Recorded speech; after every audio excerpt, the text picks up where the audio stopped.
Bonus. Trax.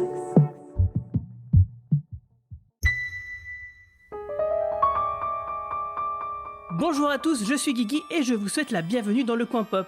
Alors vous le savez, nous sommes un peu de vieux geeks et forcément lorsqu'une franchise doudou se réactive au cinéma, on n'est peut-être pas les premiers à en parler mais en tout cas on ne sera pas les derniers. Et justement cette franchise, nous avions prévu d'en faire bon nombre de podcasts en fait avant celui-ci, mais le temps nous aura manqué, alors finalement ceci n'est donc que partie remise.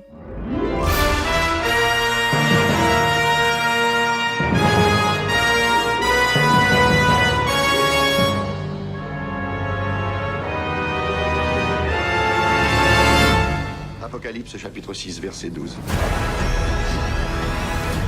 Je regardais quand il ouvrit le 6e sceau. Il y eut un grand tremblement. Le jugement dernier.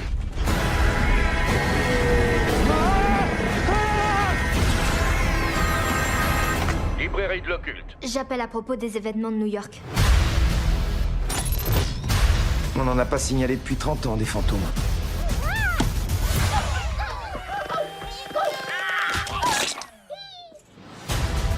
J'y crois pas. Il se passe quoi ici exactement? Notre grand-père était un chasseur de fantômes. Quelque chose allait venir et il le savait.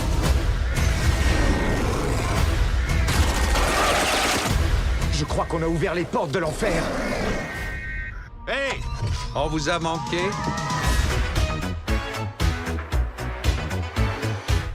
Alors cette franchise c'est bien sûr Ghostbusters ou SOS Fantôme en version française et ce soir nous serons à 4 pour en parler, 4 comme l'équipe originelle des casseurs de fantômes. Alors serons-nous pour autant des casseurs de films? C'est ce qu'on va découvrir maintenant avec Céline, avec qui justement j'ai découvert le film cet après-midi, le film donc Ghostbusters Afterlife et qui est une fan de très longue date, voire de la première heure. Tout à fait, bonsoir.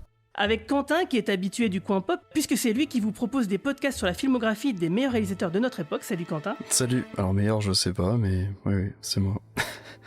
Alors par contre moi je ne suis pas un fan de la première heure, je dois l'avouer. Je connais bien, j'aime beaucoup le premier film, hein, mais je suis pas un fan inconditionnel. Je connais rien du tout de ce qui est autre que les films par exemple. T'inquiète, on va en reparler, je vous demanderai à chacun vos impressions, votre position par rapport à la franchise. Et nous sommes aussi avec un invité exceptionnel, avec Romain. Oui, encore un autre, hein, j'en fais visiblement une collection, et c'est un vidéaste, programmateur et chroniqueur chez Shitlist. Salut Romain, comment ça va ? Salut, ça va très très bien. Merci. Voilà, merci de nous rejoindre. Du coup, j'imagine qu'il y a des auditeurs qui sont un peu fébriles, qui se disent voilà, il y a un gars de chez Shitlist qui est là. Est-ce que c'est mauvais signe, pas bon signe? On va Justement, voir. je vais te remercier parce que pour une fois, je peux parler d'autre chose que du mauvais cinéma et je t'avoue, ça fait plaisir. En tout cas, d'autres choses que de films que tu n'aimes pas forcément. C'est ça, plutôt comme ça. Justement, du coup, on va commencer avec toi. C'est quoi ton rapport avec la franchise ? J'adore. J'ai commencé avec les Ghostbusters à l'époque en VHS au début des années 2000. C'est-à-dire que j'avais genre 6 ans et mon père me les foutait en VHS pour pouvoir me divertir quoi à l'époque, parce que comme ça je le faisais pas chier. Et j'étais fan du 2. Je te coupe, t'avais quel âge t'as dit ? 6 ans. Pardon ? Je te coupe, t'avais quel âge ? Vers 6 ans. Ok, donc vers 6 ans, j'ai 27 ans. Tu vois, Céline, Cédric, notre fils, il a 6 ans et demi, il peut regarder Ghostbusters sans aucun problème. Il l'a déjà vu, je te signale. Mais il n'a eu aucune réaction. Voilà. Non mais je une petite parenthèse parce qu'il y avait une discussion entre nous de savoir est-ce qu'il serait pas trop jeune pour le regarder ou pas, et en fait on lui a montré et Céline elle a guetté pendant un bon moment une scène qui elle lui avait fait peur et finalement il a eu aucune réaction. Non, zéro. Ouais, ça va. Après ça a un peu vieilli donc forcément maintenant ça fait moins l'effet qu'il y avait à l'époque. Puis ils sont plus exposés aux monstres et tout ça. Nous, on voyait moins, on en voyait moins. Mais sinon, oui, donc voilà, plutôt fan vraiment de la franchise, de mon côté. Ok. Et toi, Quentin, donc tu nous disais que toi, pas du tout ? Non, moi j'aime vraiment beaucoup les deux premiers films, enfin même les trois films précédents. J'avais beaucoup aimé celui de 2016 aussi. J'ai grandi aussi, alors je suis un tout petit peu plus vieux que Romain, et j'ai grandi exactement pareil. J'avais, alors c'est sûr, moins de 8 ans, mais donc à peu près dans ces eaux-là, je dirais oui, 6-7 ans peut-être, quelque chose comme ça. J'ai les deux VHS aussi, donc j'ai découvert exactement de la même manière. J'aime beaucoup les deux premiers, alors plus le premier encore que le second, mais j'aime beaucoup. Non, je te disais juste que je ne connais pas du tout ce qui se fait autour en fait. J'ai jamais lu de comics, j'ai jamais joué à des jeux vidéo Ghostbusters, tout ça. Je suis pas un très très grand fan non plus, mais j'aime quand même beaucoup les trois films précédents. Et toi, Céline ? Bah, en fait, moi, c'est pareil, hein, parce que tu m'as présenté comme une grande femme, mais fan. Au moins de la première heure. mais en fait, j'aime beaucoup les films. Même celui de 2016, je l'ai quand même apprécié. J'ai vu les dessins animés aussi. Mais bon, après, à part ça, je connais pas l'histoire des acteurs, mais j'aime beaucoup la franchise. Moi, en ce qui me concerne, oui, c'est pareil, je suis un grand fan parce que effectivement, je me suis intéressé à tout ce qui gravitait autour, que ce soit les jeux vidéo, les comics, etc. Je jouais moi-même aux Ghostbusters quand j'étais enfant, où je m'étais photocopié l'affiche du vinyle que j'avais, qui tournait en boucle sur ma platine. Sur mon 45 tours. Trop bien. Et je m'étais du coup réduit je dessinais le petit logo Ghostbusters que je scotchais sur mon épaule, et avec une tapette à mouche et un sac à dos, je jouais aux fantômes dans les bas-fonds de ma maison. Bah moi j'ai fait des Excellent. J'ai fait des packs de protons en carton pour mon fils et puis un cousin. Ouais, ils étaient déguisés en Ghostbusters, c'était bien marrant. Pour l'anecdote, elle a carrément fait des packs de protons en carton, etc., mais qui sont vraiment très ressemblants au truc. Et elle avait même mis des lumières avec des interrupteurs. Ça marchait du feu du dieu. On a commandé, c'est pareil, des petits accessoires de cosplayer Ghostbusters. Et du coup, on avait 2 mini Ghostbusters de 5-6 ans qui se promenaient pour Halloween. C'était génial. Cool. Le passage de flambeau. Mais par contre, ils connaissaient pas à cette époque-là. Ils ont découvert avec les dessins animés le soir, là, en tout cas. Ah oui, donc c'est un peu de l'endoctrinement, quoi. Ouais, absolument. Complètement. C'est marrant parce que du coup on en parlera de passer le flambeau. C'est cool que vous mentionniez cette anecdote. Clairement, c'est le thème de la soirée là, clairement. Et donc du coup, moi j'ai découvert Ghostbusters avec sa première diffusion sur TF1. Je me souviens que dans la cour de récréation en CE1, tout le monde en parlait. Puis ensuite, quand le 2 est sorti, que la VHS est arrivée, donc ça devait être en 1991-92, du coup, on s'est jeté dessus, et bien sûr, et on a adoré, quoi. Donc depuis, étant donné que je suivais déjà de très enfant les dessins animés, j'étais complètement à fond dedans, bien sûr.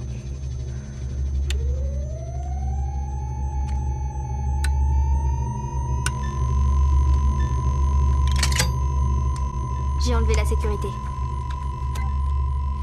Cette fermeté dans le regard, les pieds plantés au sol. L'heure de sa mort a-t-elle sonné? Le suspense est à son comble.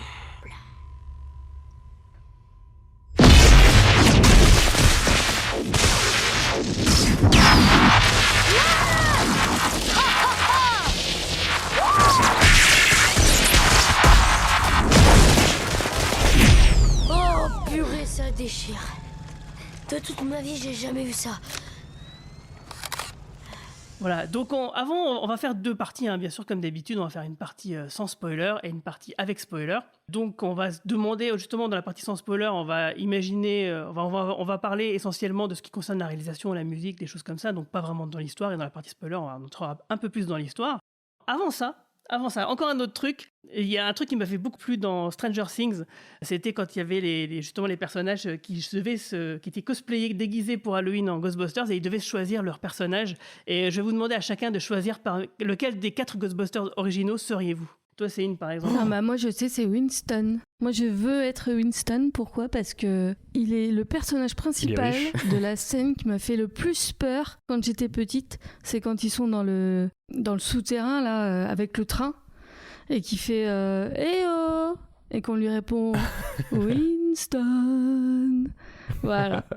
Ouais, c'est vrai que c'est comme un bon personnage. Et puis, il est quand même assez... il est perplexe et tout. J'aime bien son attitude... C'est le plus terre-à-terre du lot. Ouais, carrément. Et toi, Romain ? C'est dur ce que tu nous demandes dès le début là. Ça va partir sur Ray, parce que il a ce côté un peu c'est le mec qui croit le plus dans le lot en fait. C'est vraiment le gars qui lance la machine, qui est à fond dans l'occulte, scientifique à fond, et il m'a toujours un peu plu avec son côté un peu gros nounours en fait. Voilà, il me fait rire. Très sympathique. Et toi, Quentin ? Je sais pas. T'aurais dû nous demander avant, je me serais peut-être préparé. J'aime beaucoup Egon, peut-être Egon. Voilà, il reste le connard pour mon mari. C'est nickel. C'est parfait. Peut-être Egon, ouais, vraiment. Je les aime tous, je sais pas. Ouais. Bon, du coup, je veux bien accepter le rôle du connard de Peter McMahon. Ça me va très bien. Ok. Je trouve que ça correspond bien à nos personnalités. Vous avez raison. Mais avant d'aller plus loin, on va peut-être un peu parler du synopsis du film. Alors 30 ans après Ghostbusters 2, voici le 3e opus de la franchise où on va suivre une famille totalement endettée et prise à la gorge, avec la mère, Callie, qui va devoir quitter son logement et s'installer dans la vieille maison que son père récemment décédé lui a léguée dans la petite ville de Somerville avec ses enfants, dont sa petite fille Phoebe, une surdouée au sens de l'humour très particulier, et son fils aîné Trevor. En fouillant dans la vieille bâtisse, les enfants vont découvrir du matériel de chasseurs de fantômes, qui a appartenu bien sûr à leur défunt grand-père, Egon Spengler. Et avec l'aide de Gary Robertson, un prof de SVT un peu désœuvré, ils vont malencontreusement libérer un des célèbres cerbères de la porte de Gozer, un dieu maléfique, et c'est forcément le début des emmerdes. Alors le problème, c'est que SOS Fantôme n'existe plus depuis longtemps, et que du coup, il n'y a plus personne à appeler. Alors le titre français, c'est SOS Fantôme l'héritage. Le film a été réalisé par Jason Reitman, le fils de Ivan Reitman, le réalisateur des 2 premiers films, et le scénario a été écrit par Jill Kennan et bien sûr Jason Reitman, d'après les personnages créés par Dan Aykroyd et Harold Ramis, qui jouaient respectivement Ray et Egon. Donc, qu'est-ce que vous avez pensé du film ? On va commencer par toi, Quentin, qui l'a le moins aimé de nous tous. Ouais, alors ton avis général. Je tiens à préciser que je l'ai vu il y a déjà 10 jours à peu près. Alors c'est plus forcément hyper frais, j'ai vu d'autres choses depuis en plus. J'ai pas pu le revoir avant le podcast malheureusement, mais pour vous dire que j'ai vraiment pas aimé, mais j'ai pas détesté non plus au point de ne jamais le revoir, parce que j'ai quand même envie de le revoir là. Si j'avais pu, j'y serais retourné ce soir avant le podcast. J'aime vraiment beaucoup les films qu'on appelle les Sequels qu'on a depuis quelques années là, avec forcément depuis Star Wars 7 en grande partie, et c'est vraiment un sujet que j'aime beaucoup, Star Wars 8 étant vraiment un de mes films préférés de ces dernières années. J'aime beaucoup aussi Blade Runner 2049 ou même le Halloween ou Creed ou tout ça, et du coup j'étais très très curieux de savoir ce qu'il pouvait faire, ce qu'il pouvait raconter de nouveau avec ce film là, avec un cast aussi jeune que ça, et globalement je suis quand même assez déçu. On en reparlera plus en détail après. J'ai vraiment aimé le début du film. Je trouve que le personnage principal de Phoebe là, joué par McGenna Grace, fonctionne très très très bien. Je suis vraiment un très grand fan de Paul Rudd. J'aime beaucoup Carrie Coon aussi. Je pense que vous savez que je suis archi fan de The Leftovers, et du coup j'étais vraiment chaud quand même sur le projet, même si comme je l'ai précisé, je suis pas non plus le plus grand fan de la série originelle. Et le début m'a vraiment bien plu, ce côté familial. Je trouvais ça super cool, qui est peut-être plus rattaché à ce qu'on voit d'habitude chez Jason Reitman, donc qui est le fils de Ivan Reitman, le réalisateur des 2 premiers Ghostbusters. Et même ça, je trouve ça hyper intéressant, hyper fort de dire que c'est le fiston qui était tout jeune à la sortie du premier film qui réalise là cette suite. On savait déjà, alors malheureusement ça s'était pas du tout caché, que le cast original revenait d'une manière ou d'une autre. Je m'attendais à ce que ça arrive à la fin forcément, et en fait je trouve que le film au fur et à mesure à partir du moment où on passe à peu près 1 heure, ça c'est un peu long au départ, mais ça m'a pas du tout déplu ce côté là. Je trouvais que ça commençait au fur et à mesure à se casser la gueule de plus en plus, et j'étais plus du tout dedans sur la fin, alors que c'était censé être la meilleure partie du film, je pense, surtout pour les fans. J'ai trouvé qu'il y avait vraiment beaucoup trop de fanservice. Je trouve que justement la fin ne fonctionne pas. Ça m'est complètement tombé des mains en fait sur tout le 3e acte. On en reparlera après. Le côté familial fonctionne, je trouve, mais tout le côté fantôme, toute l'intrigue, ça m'a pas plu du tout personnellement. Ça m'embête parce que j'avais vraiment envie d'y croire, et j'y suis allé, donc que je veux le préciser, en avant-première et tout, vraiment, et je trouve ça assez moche, je trouve ça assez bêta sur la fin, et c'est bête parce qu'il y avait vraiment un truc magique sur le départ qui me plaisait vraiment bien, un petit côté un peu cinéma en blanc comme ça, tout ça, je trouvais ça super cool. Et donc ouais, globalement je suis vraiment déçu. On en reparlera plus dans le détail après. Il y a des choses qui marchent bien, j'ai adoré le sound design, je vous le dis, l'actrice principale marche bien. Je trouve que les 3 autres même jeunes qui sont avec elle, c'est pas ça du tout. Même finalement Paul Rudd, même si je l'aime beaucoup, je trouve qu'ils n'arrivent pas à en faire grand chose. Donc ouais, globalement je suis assez déçu, et plus le film avance et plus je trouvais ça vraiment raté, jusqu'aux scènes post-credits dont on parlera à la fin, qui m'ont vraiment emmerdé. Ouais. Je trouve ça vraiment dommage. Donc je m'inscris comme étant celui qui va un peu râler, ouais, sur ce podcast. Désolé. Ouais, toi Céline, t'as un peu parce qu'on en a discuté un peu avant, t'as un peu l'opinion opposée, même si... comment tu l'as trouvé le film ? Alors moi j'ai trouvé ça pas mal, mais je suis mitigée en fait. J'ai pas trouvé ça extraordinaire. mais je trouvais que c'était un film bien, voilà, sans plus. Parce qu'en fait, moi c'est l'inverse, moi c'est toute la première partie, j'ai eu beaucoup de mal à me mettre dedans en fait. Et puis il y a eu une scène d'action qui m'a fait rentrer dans le film. Et j'ai effectivement aussi eu des problèmes. J'ai trouvé que la fin était un petit peu facile. Bon, les acteurs, je les ai trouvés plutôt bons dans l'ensemble. Voilà, enfin c'est pas là, mais en même temps je me dis voilà, je suis une adulte. Peut-être que les films d'avant, je les ai beaucoup aimés parce que j'étais jeune quand je les ai vus, je sais pas. Donc je suis mitigée moi. Moi je sais pas par rapport à ça. Parce que les premiers films, ils ont quand même une densité qui marque une époque. Là, le film là, il marque pas vraiment d'époque. Quoi. C'est un peu long, quoi. Mais toi, par contre, tu me disais que t'as bien aimé le caméo des vieux personnages. Oui, j'ai bien aimé parce que moi, je sais pas si... Non, ça rentre pas dans les spoils, mais j'aime bien l'humour un peu cynique, un peu l'humour noir. Et du coup, dès qu'ils arrivent, forcément, t'as le personnage... oui, c'est Venkman, pardon. Venkman. Oui, qui commence tout de suite, quoi. Bon, c'était un peu forcé, certes, mais bon, ça m'a remis un peu dans l'ambiance, quoi.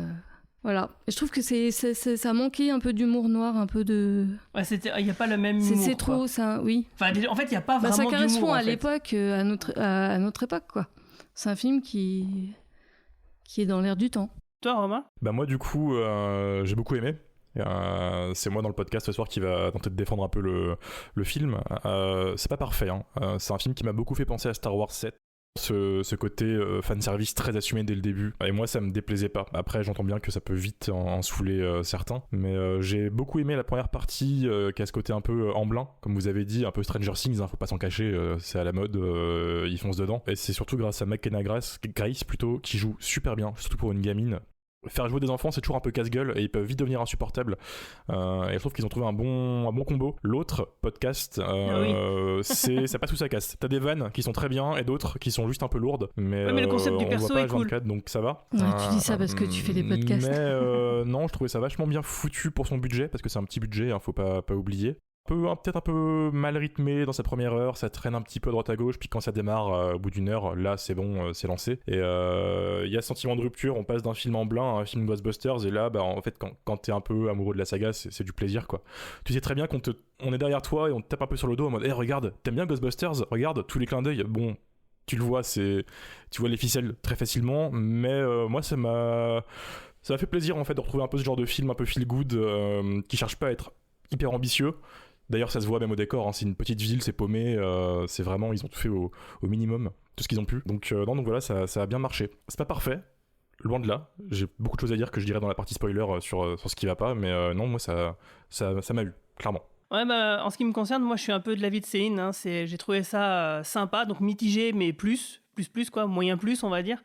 Ça m'a plu, mais c'est vrai que j'ai une grosse réserve et moi c'est aussi la première partie qui m'a plus plu que l'autre. Le côté un peu justement intimiste et réaliste de cette famille qui débarque dans une petite ville et qui justement se raccroche avec en toile de fond à la mythologie de Ghostbusters. Et ça m'a vraiment plu. Et à partir du moment où ça commence à se transformer en film Ghostbusters des années 80-90, là j'ai eu un peu plus de mal. Alors, dire que ça fonctionne pas, ça serait peut-être exagéré, mais dire que ça fonctionne, ça serait aussi exagéré parce que je trouve c'est un entre-deux, quoi.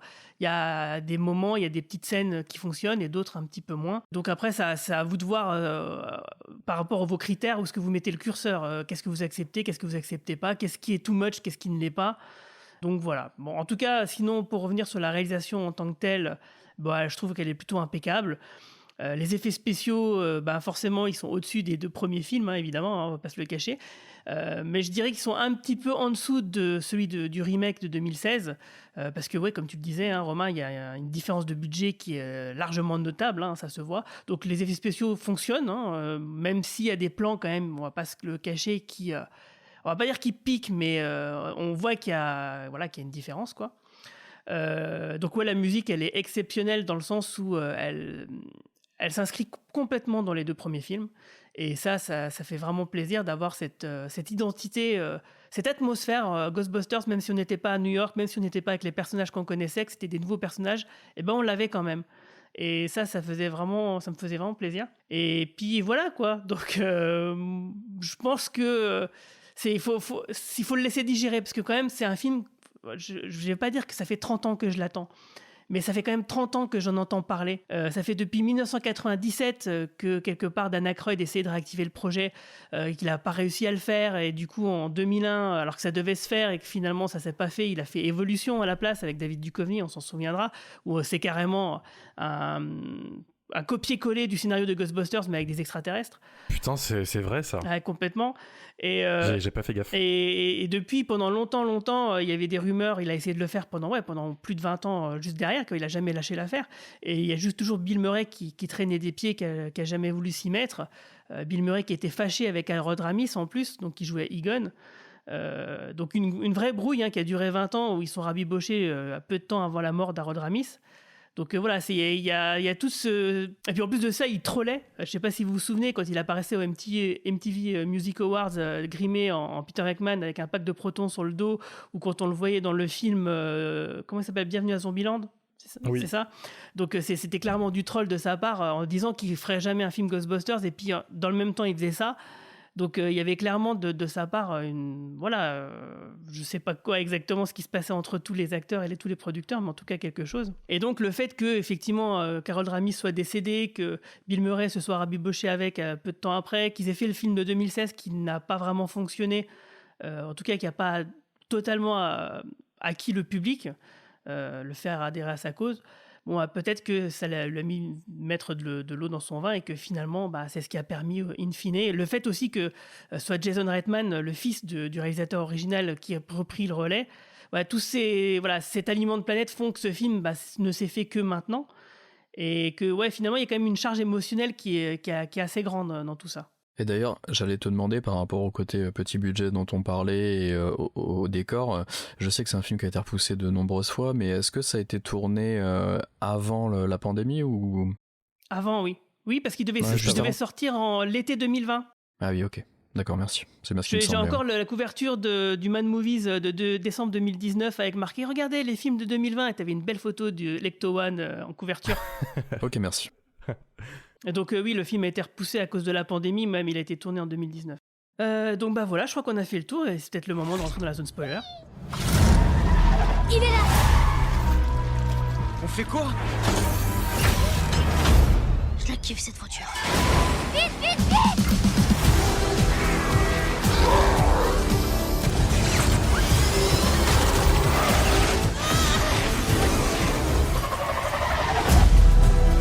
Il se passe quoi ici exactement? Faut qu'on finisse ce que notre grand-père a commencé.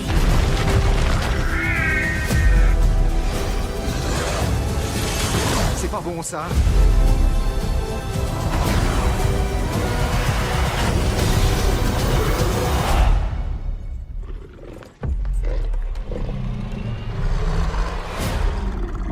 Hé, bonhomme!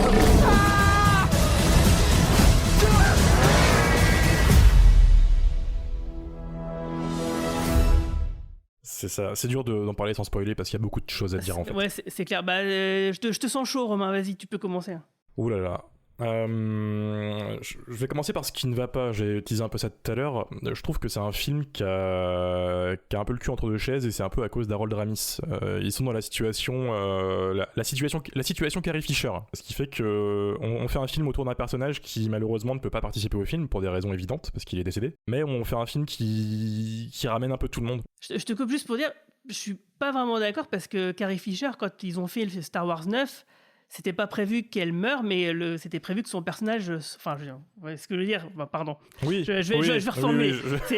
L'actrice était déjà décédée alors que son personnage était prévu d'être dans le film. Alors que là, ils ont construit le film à partir d'un personnage qu'ils ont fait décéder parce que l'acteur était décédé. Donc c'est quand même un peu différent. C'est vrai, autant pour moi. Ce qui m'a poussé un peu dans cette comparaison, si tu veux, c'est que y a une tentative de faire vivre ce personnage dans ce film, oui. Et qu'il y a un film qui réussit plus que l'autre, et je trouve que Ghostbusters aurait vraiment plus foiré sur l'apparition d'Harold Ramis. Désolé, je spoil vraiment le gros truc, vraiment dès le début. Voilà. Et ils ont vraiment bien gérer ça. Ça fait super plaisir. Il est là 5 minutes, un peu long, on disait ça en off tout à l'heure. Il y a le regard un peu béant, il est là, il parle pas, du coup t'as des plans un peu longs, t'es genre t'y vas pas, tu fais quoi. Mais voilà, non, c'était vraiment cool de le voir. Mais ce qui m'a un peu saoulé, c'est qu'il y a un manque évident de fantômes dans ce film. Je sais pas si ça vous a choqué, mais dans le 1 et dans le 2, il y a toujours des montages où t'as vraiment un max de fantômes. T'as Slimer, t'as des montages musicaux, tout ça. Là, à tout péter, t'as 4 fantômes. Ouais, c'est ça. Donc bon, petit budget, voilà, t'as l'équivalent de Bouffe-Tout dans celui-là, du coup, qui bouffe du métal. Ça s'appelle Croque-Tout en VF. Ouais, ah ben voilà, son frère. T'as Gozer et les chiens qui sont les fantômes principaux, les mini Marshmallow Men, donc tout ça c'est de la redite de l'original, rien de bien nouveau, et t'as 2-3 apparitions de fantômes, d'un zombie et d'un autre fantôme avec un gros œil qui ressemble à une vieille figurine Kenner. Voilà. Ah oui, je l'avais oublié celui-là, c'est vrai. J'avais oublié aussi. Il apparaît un plan. Ouais, exactement. Mais il était pas marquant comme tous les autres parce qu'en fait, les gags qui étaient faits dans les premiers films ils étaient vraiment drôles, alors que là, c'est juste, voilà, il y a un œil qui sort, bon, ok. C'est ça, t'avais la fourrure qui prenait vie, tout ça, oui, c'était marrant quoi. Le Titanic aussi qui revient, ouais, c'était excellent ça. Le taxi. C'est ça, et là tu vois, il manquait ce côté un peu percutant qu'on trouvait dans les anciens, et c'est dommage. Je comprends qu'il y a peut-être un budget différent et que c'est pas l'intention du film, mais je trouve que ça dépendait trop du premier en fait. C'est qu'on est dans la suite, mais on est un peu dans le remake, un peu caché si tu veux, avec il y a Gozer qui revient, il y a les 2 chiens, etc. Les 2 chiens étaient très, très bien faits par contre, moi j'ai trouvé.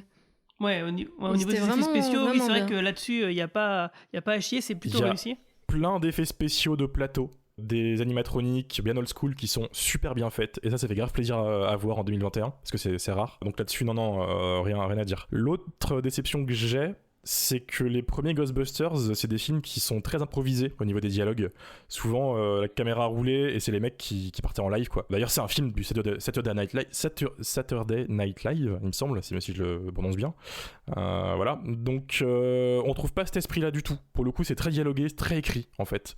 Et les blagues, tu sens que c'est pas naturel. Et t'as 3/4 des vannes qui tombent un peu à plat, malheureusement. Ça vient d'un personnage. En fait, dans la première partie, il y a quasiment pas de blagues, en fait. Hein. C'est ça. Donc, on trouve pas trop l'esprit Ghostbusters là-dessus, c'est un peu dommage. Ça revient à la fin quand le casting original arrive, et encore ils sont en petite forme, hein, Bill Murray, Dan Aykroyd, tout ça, et voilà. Et l'autre dernier défaut que j'ai, c'est que ce film a un gros souci de réalisation pour moi. Tout à l'heure t'as dit que la réalisation était impeccable, et moi j'ai tilté parce que je trouve pas. Justement, je vais réagir un peu. Là c'est le côté shitlist qui ressort, hein. Vas-y, fais-toi plaisir. Luc, on aura un petit Durandal ou pas? J'espère bien. Non mais il sait tenir sa caméra, hein. Le fils Redman, bien sûr, il y a rien à dire là-dessus, mais il y a un manque, je trouve, de réiconisation des personnages originaux. C'est-à-dire qu'il y a plein de plans, exemple vraiment tout con, et ceux qui ont vu le film, qui l'ont vu comprendront, quand les anciens arrivent en Ghostbusters à la fin, c'est un plan poitrine, c'est horrible. Dégueulasse. Ils rentrent dans le plan un peu en mode salut, on est là. Il y a pas le côté épique que ça aurait pu avoir, si tu veux. Ça fait 30 ans qu'on attend le film, on aurait pu au moins avoir un beau plan large, une sorte de mise en scène, tu vois, on les voit arriver en voiture, le son, il y avait trop un truc à faire. Non mais là c'est clair, là t'as mis le doigt sur un truc dont on a discuté justement avant, et à tel point qu'on se demandait même limite si en fait les anciens ils les avaient pas rajouté la truelle à la fin, genre dans des sortes de reshoot. Dans le montage. Parce qu'en fait l'histoire, tout le déroulé du film, même jusqu'à sa résolution, pouvait se passer de ces personnages originaux qui venaient, et là on a l'impression qu'ils ont été rajoutés comme ça. On se dit on a qu'à dire que Gozer c'est pas complètement bon, et hop ils arrivent, ils font ce qu'ils ont à faire, mais c'est clair, en fait on a l'impression qu'ils rentrent comme si ce qu'on voyait à l'image était une scène de théâtre, et ils arrivent par côté jardin, tu vois. Exactement. C'est une entrée théâtrale un peu pourrie, et en fait le gros problème du film pour moi c'est ça, c'est effectivement cette hétérogénéité du récit, entre ce qui a été fait de nouveau, que je trouve très réussi, donc les petits enfants, l'aspect intime, réaliste, etc., et le côté on fait revenir les anciens. Parce que effectivement, ils arrivent un peu comme un cheveu sur la soupe à la fin, faut pas se le cacher. Hein. Ils auraient été réintroduits un peu plus tôt dans le film. Totalement. Il y avait moyen de le faire. Et c'est tout con, en plus tu rajoutes vraiment un plan de Ray téléphone aux qui autres. appelle quelqu'un au téléphone ouais. dans sa séquence qu'il est au milieu du film, et paf, tu captes. Et en plus, Et ça aide tout. et de les voir arriver, comme tu dis, de les voir arriver en bagnole, ils ont une autre bagnole, parce qu'on sait même pas comment ils sont arrivés là, quoi, les gars. Ils arrivent, ils étaient dans le champ, Oui. il y avait le champ, Ils sont téléportés. Et c'est chiant parce que t'as envie de dire, putain, c'est des Ghostbusters, les gars. Genre, bon, déjà, ils ont vieilli, donc c'est un peu dur de les voir avec leur vieille carcasse qui arrive en mode, on est là. Mais si en plus tu les aides pas au niveau de la réalisation, tout à l'heure, je parlais de Star Wars 7, et c'est le bon exemple parce que du coup, s'il y a un truc que Abrams y fait dans ce film, c'est qu'il arrive à réiconiser chaque personnage pour les réintroduire d'une manière assez épique, quoi. L'entrée d'Han Solo, il rentre dans le faucon, bah c'est trop bien. Et là, il y aurait eu moyen de s'inspirer de ça. Winston, il a du fric, il dommage. serait arrivé en hélicoptère, franchement, ça défonçait, tu vois. Mais oui, un truc con, quoi. Faites-vous plaisir. C'est Ghostbusters, quoi, les gars, on attendait que ça. Et c'est con parce qu'en plus, ils sont là que 5 minutes. Ouais, que 5 J'ai vraiment minutes. l'impression qu'ils sont juste venus une journée sur le tournage et que c'était un truc hyper intimiste où fallait cacher peut-être à l'époque, ou je sais pas exactement comment ça a été fait, mais peut-être que ça devait rester secret ou quoi ou qu'est-ce, et du coup ça se Parce que sent. c'est resté longtemps secret, hein, quand même. Ouais. Il y avait des doutes, hein, bon, ça avait mais plus ou moins leaké, Sauf mais, que ils font la promo du film avec les papys sur tous les plateaux de Late Show Ricain. C'est très étrange, je trouve. Maintenant, oui. Bah, parce que ça avait été leaké avant. Donc, je pense que là, ils se sont dit, bon, bah, fuck. En même temps, le film, il aurait dû sortir il y a 1 an et demi. Donc, ouais, c'est difficile de garder le secret si longtemps, quoi. C'est vrai. Et d'ailleurs, on parle de casting, tout ça, il y a un sévère manque de Rick Moranis dans ce film. Mais oui. Tu nous manques, Rick, hein, c'est dommage. J'espère que s'il y a une suite, il osera faire un caméo, parce que du coup, lui, il a arrêté de jouer, de faire du cinéma pour ses enfants. C'est con qu'il soit pas là. C'est vraiment le truc qui manque. Ouais, mais dans en le même film. temps, c'est comme Dana Barrett, il aurait rien eu à faire dans l'histoire, donc c'est pas plus mal qu'il n'y soit pas en ce qui me concerne. C'est vrai qu'elle a son petit caméo Non, mais elle en est là, mode hey, salut, c'est Sigourney Weaver. Mais je suis d'accord. Bon, après, là, je suis sur le négatif. Il y a beaucoup de positifs.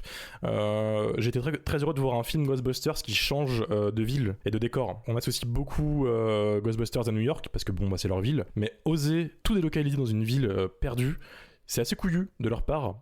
Et de repartir avec des personnages en plus qui sont un peu à l'opposé de ce qu'il y avait de base, hein. Donc on a un prof de SVT un peu raté, on a une mère célibataire qui est dans la galère. Enfin voilà. Donc là-dessus, c'était vraiment bien amené. C'était de la nouveauté, c'est pas une sorte de redite avec la même perso, et c'était pas dégueu. Ou des ersatz de même perso.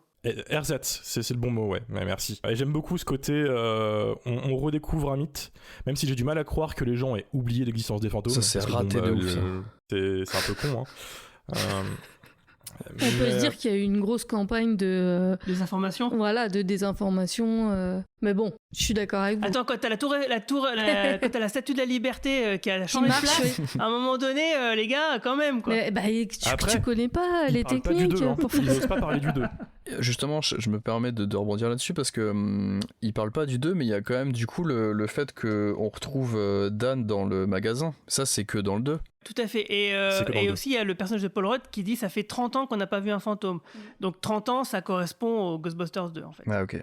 Mais t'as raison, il n'y a aucune autre mention à part celle-ci. L'autre truc qui m'a beaucoup plu de mon côté, c'est que je suis un gros fan du jeu vidéo Ghostbusters. Celui qui est sorti sur PC, là, il y a quelques années.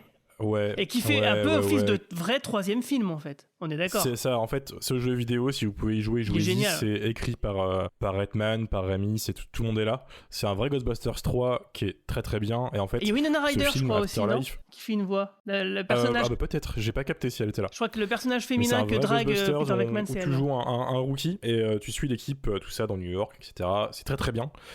Et du coup, le nouveau film, Afterlife, l'héritage, adapte en partie un peu le scénario de ce jeu vidéo. Et ça m'a fait grave plaisir, d'où le caméo totalement what the fuck de J.K. Simmons, qui est là 30 secondes pour se faire éclater, et qui joue un perso de ce jeu vidéo, du coup. Ouais, attends, revenait, il joue un personnage du jeu vidéo, mais aussi un personnage très très important qu'on a vu dont on parle beaucoup dans le premier film, qui est Ivo Shandor.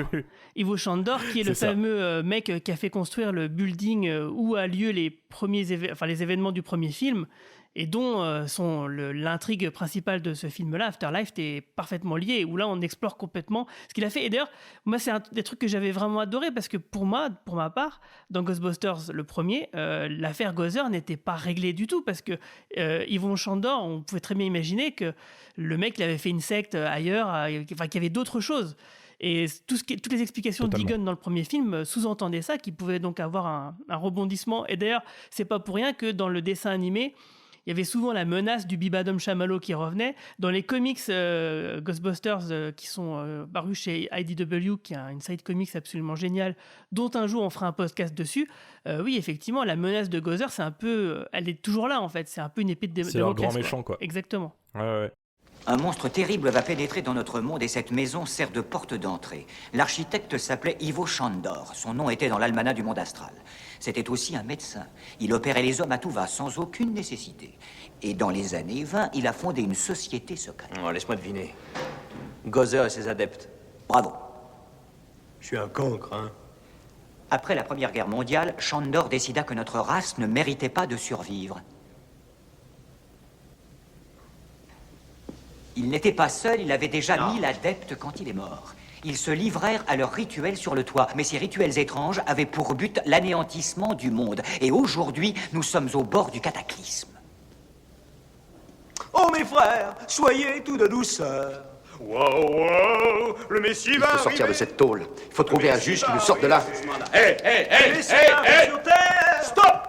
Vous voulez vraiment aller voir un juge et lui raconter qu'un dieu qui remonte à Babylone va atterrir au beau milieu de Central Park West et détruire notre belle ville de New York? Sumérien, le dieu, pas babylonien. Ah oui, c'est pas pareil. Excusez-moi. Je préfère prendre mon propre avocat. J'allais vous demander pourquoi dans mes notes j'ai écrit J.K. Simmons entre parenthèses pourquoi, mais du coup je ne savais pas, ok, merci. Alors c'est pas expliqué, le film fait aucun effort pour te le expliquer, hein. C'est vraiment cadeau. Ouais, ok. Mais pourquoi c'est lui qui double... parce que, attends, J.K. Simmons, il était dans le jeu vidéo, il doublait une voix? Non, mais Shandor était dans le jeu vidéo, il ressemblait en fait à J.K. Simmons, on va dire physiquement, et comme le réel Redman est pote avec c'est lui marrant, et qu'ils ça. ont déjà collaboré, ils l'ont appelé le temps d'un après-midi, tu vois, voilà, c'est cadeau. Ah bah merci, parce que je me demandais, mais pourquoi ils l'ont fait venir pour faire... le mec, il joue une réplique, 5 secondes, il meurt. Donc, ok. Bah, c'est bien ça, genre... Tu vois cet acteur, tu dis ah ok, donc il est là lui, et il se fait one shot direct. Du coup ça c'est bien, ça te met dans l'ambiance que tout le monde peut y passer. Ouais, enfin non, moi je me suis surtout demandé pourquoi ils ont fait venir l'acteur pour faire ça. Je me suis dit que ça se trouve il y avait des scènes coupées, voilà, tu vois.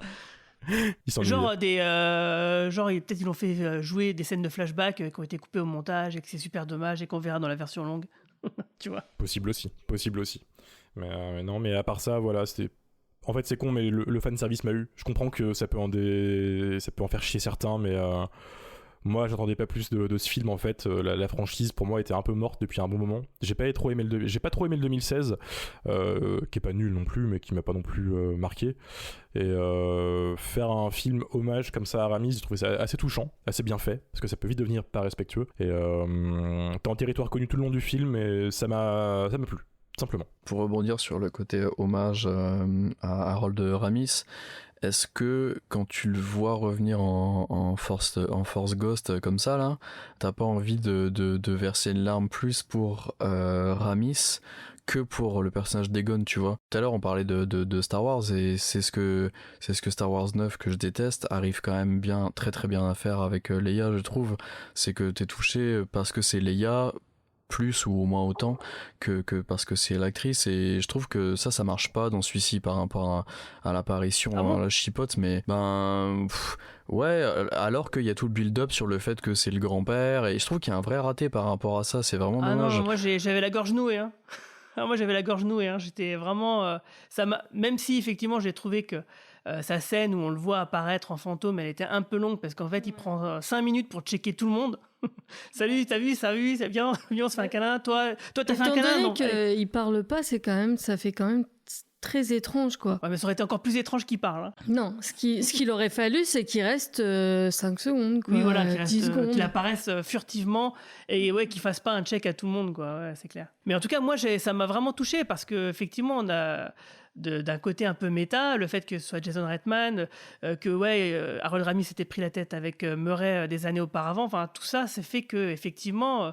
Quand on sait un peu tout le contexte du truc et l'hommage qui est rendu à ce grand acteur, réalisateur, enfin ce grand artiste, quoi, Ouais, effectivement, ça fait quelque chose. C'est cathartique, je pense, pour eux, en fait. C'est ça le truc. Et si t'es pas touché par le truc, c'est normal. Ça peut ouais, et en fait, c'est plus au niveau du personnage d'Egon que ça manque, je trouve. Je comprends tout le côté, justement, sur ce que je vous dis, sur l'acteur, que ça vous touche, vous, je comprends vraiment, tu vois.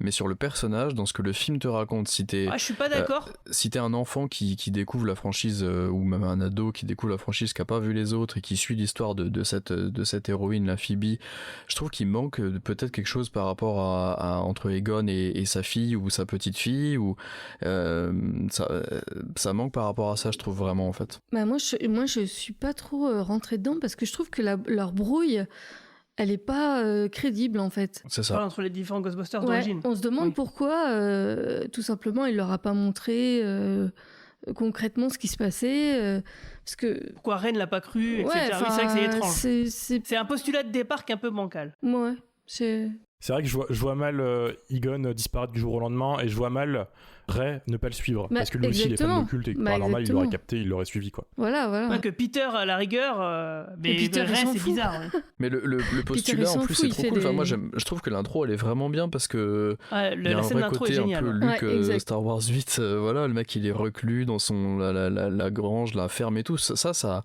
le pire c'est que l'idée elle fonctionne super bien, je trouve, en fait. Mais il y a et puis il est bien filmé, on devine que c'est lui, parce qu'on voit donc Egon qui s'enfuit de la mine, qui va vers sa ferme, qui a fait un piège gigantesque pour Gozer.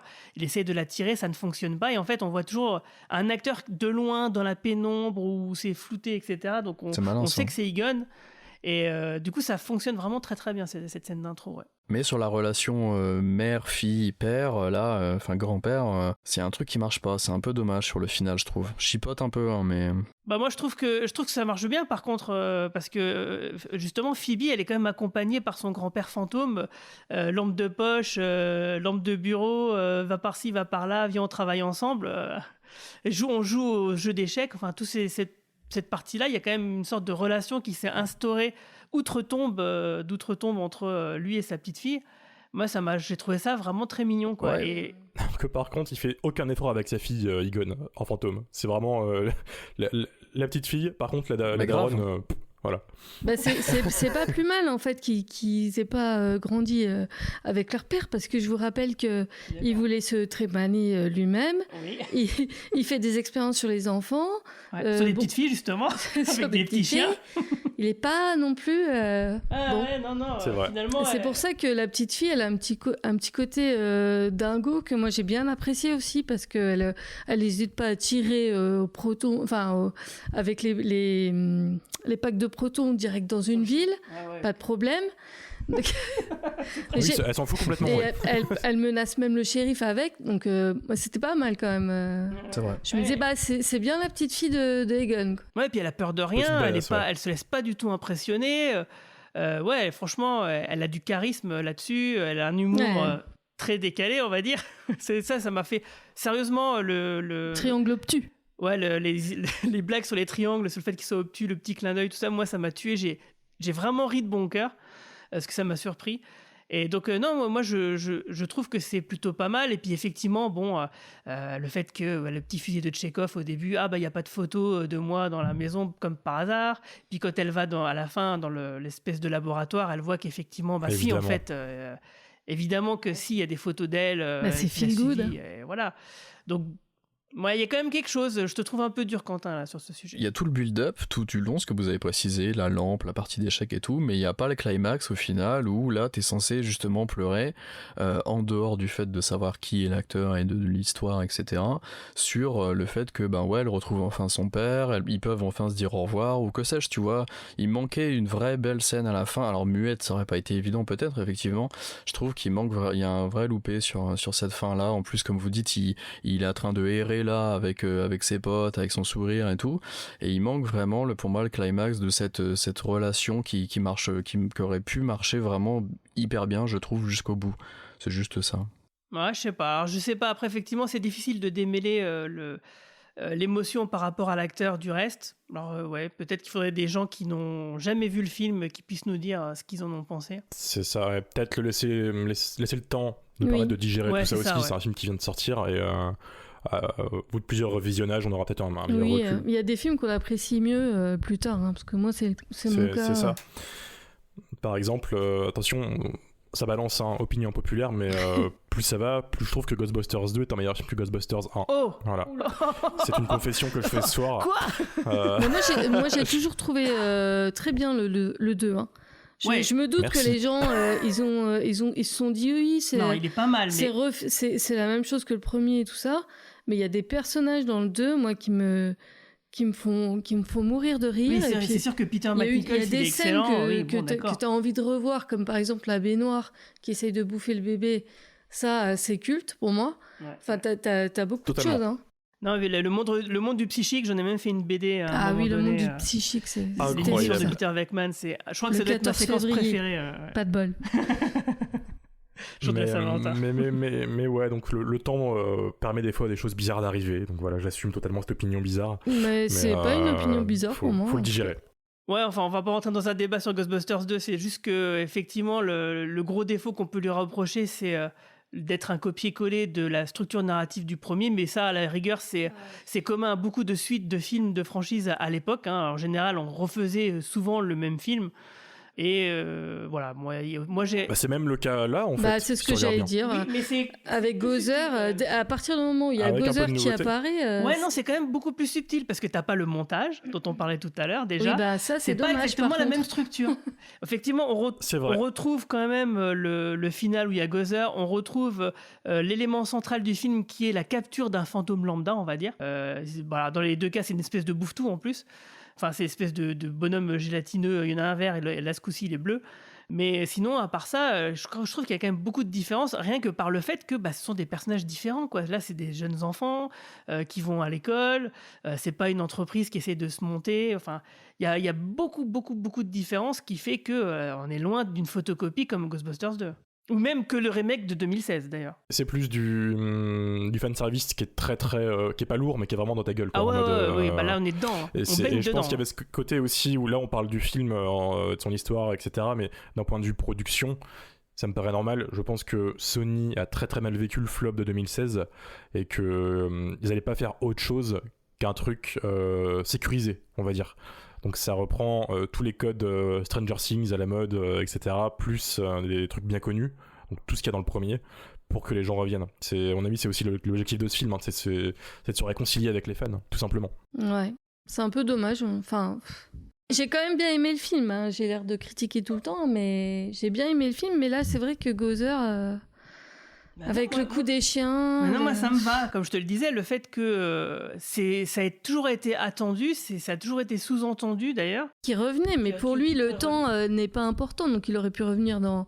Il est revenu 35 ans plus tard, ça va. Dans 100 ans, dans 200 ans. Ouais, mais d'ailleurs, t'as vu dans la fresque, ça s'arrête pas à 2021. Il y a encore d'autres dates après, donc on sait pas. Il pourrait encore revenir. Parce que oui, effectivement, Gozer, à la fin de Ghostbusters 1, il s'en débarrasse pas, quoi. Il lui coupe il lui ferme la porte, il lui claque la porte au nez pour l'empêcher de revenir dans la dimension, mais il peut toujours revenir par la fenêtre. Et d'ailleurs, c'est ce qu'il fait dans ce film-là. Et là, c'est toujours pareil, à la rigueur, il est capturé dans les boîtes, mais si t'as un gros con de prof de sciences qui s'amuse à ouvrir les boîtes, oh tiens, qu'est-ce que c'est ? Mais ça, c'était drôle, ça. Moi, j'ai trouvé ça drôle. Je l'ai trouvé un peu forcé, le personnage, mais dans l'ensemble, j'ai quand même bien apprécié. Ouais, Paul Rudd, moi, je trouve qu'il est pas mal, ouais. Et avec Phoebe, ça marche bien, je trouve. Ouais, carrément, mais vraiment. Non, mais quand ils se font arrêter et puis qu'ils sont en prison et puis que l'autre il essaye de les engueuler ou qu'il leur fait un peu la morale juste derrière en faisant signe du style mais non je pense pas. C'est comme ça qu'on élève notre fils. Ouais non en mode vous êtes cool. Ouais, c'est ça ouais. En fait je vous kiffe, c'est trop bien ce que vous avez fait. Par contre, je trouve que les deux romances du film, elles sont vraiment forcées, elles fonctionnent pas. Aussi bien celle du fils que. Ouais, sur celle du fils je suis d'accord, mais la mère ça va je trouve. Ouais. C'est pareil, le build-up est pas mal, mais en fait, ça mène à. Enfin, il y a la scène hyper gênante là, franchement, mais c'est vraiment hyper cringe quand tu les vois tous les deux là. possédé, et puis après ça ils en font une espèce de, il y a une réplique à moitié rigolote et puis c'est tout en fait. C'est vraiment dommage, je trouve qu'à la fin il n'y a pas toutes les boucles sont pas bouclées vraiment narrativement, je trouve ça vraiment bête en fait. Je suis peut-être un peu râleur, mais franchement là toute cette fin là il manque. Et en fait c'est simplement, je pense qu'il n'y a pas l'alchimie entre les acteurs qu'il y avait entre Bill Murray et Sigourney Weaver par exemple. Ouais aussi ouais. Sinon, pourquoi t'es à Summerville en fait? Le truc, c'est que ma mère veut pas le dire, mais on n'a plus un rond. On s'est fait foutre dehors et il nous reste plus que la ferme du grand-père qui est toute sinistre et coincée au milieu de nulle part. Sans vouloir t'offenser. Hein. Ça va, t'inquiète. On est à Ploukland ici, c'est vrai. Et toi, qu'est-ce que tu fais là? Je suis Plouk depuis 4 générations. Voilà. Ah. Descends! C'est quoi ça? J'en sais rien. Je me suis rendu compte que vraiment, là, pour le succès quand même de SOS Fantôme 1 et 2, c'est quand même les acteurs. Même si là, les acteurs sont bons, c'est pas la même chose. C'est pas le même feeling, même si le film est bien. Il y avait ce feeling Saturday Night Live qui était prégnant dans les 2 premiers films. Puisque Bill Murray et Dan Aykroyd en étaient des membres émérites. Ça a été aussi, il y avait aussi un peu ce feeling en 2016 avec Melinda McCarthy et d'autres. Là, ça n'a pas marché. Pour moi, c'est à cause du réalisateur Paul Feig. Comment il s'appelle? C'est Paul Feig. Paul Feig, voilà, merci.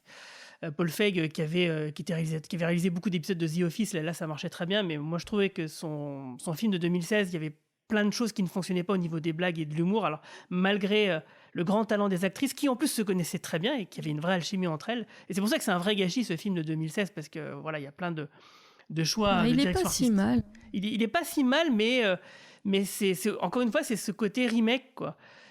Qui marche pas. Et d'ailleurs Ernie Hudson qui joue Winston, dans une interview là je l'ai lu et il est assez d'accord avec moi en fait.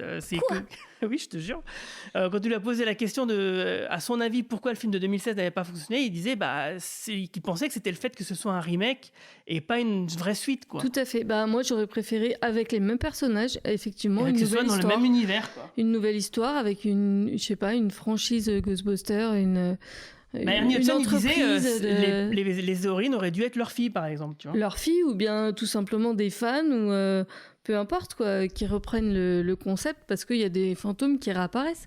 Non, mais tout à fait. Surtout dans le comics, c'est comme ça que ça se passe, c'est qu'il y a des franchises qui s'ouvrent. C'est pour ça que ça m'a fait marrer quand Peter McMahon il dit à un moment à Phoebe bonjour, Peter McMahon, je suis de la maison mère.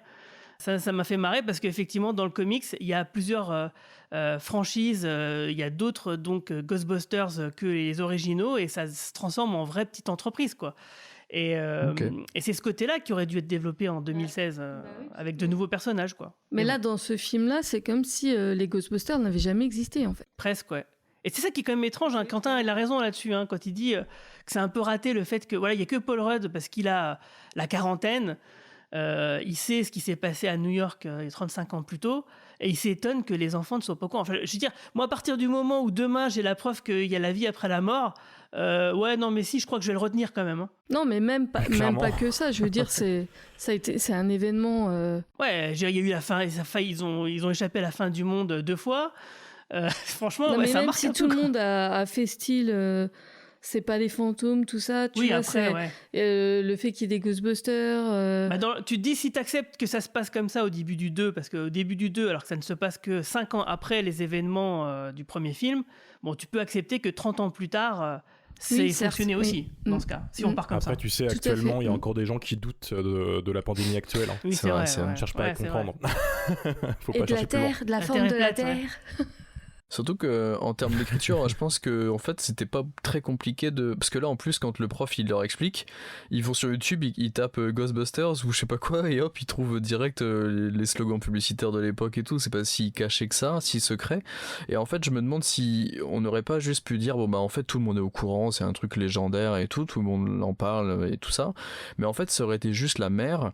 Je suis désolé, je me rappelle plus du prénom du personnage de Carrie Coon. Oui, exact. Ouais. Qui est la mère qui fait un peu du déni. Quelque part, c'est un peu ce qui est suggéré, parce que même ta podcast D'ailleurs, il faut qu'on en parle de ce personnage, je suis désolé. Hein. De quoi? De podcast? Ah. Le personnage de podcast, moi je l'adore, ce petit fan de podcast qui fait des podcasts sur le surnaturel et qui va devenir le meilleur pote de Phoebe. Moi je le trouve... effectivement, il y a des blagues qui sortent qui sont drôles et d'autres qui sont moins drôles. C'est un peu le nouveau Ray, hein, quelque part. Il est vraiment... Ouais, si, il y a un passage de flambeau quand tu arrives à le voir et que l'autre il est tout barbouillé de marshmallow à la fin. Tu sens qu'il y a un truc. D'ailleurs, Ray, c'est son seul auditeur, quoi. Donc... Oui, t'as raison. Ouais, c'est un peu tiré par les cheveux, mais bon, c'est marrant, quoi. Donc, oui, je sais plus pourquoi je disais ça, en fait. Pourquoi j'étais parti sur le podcast.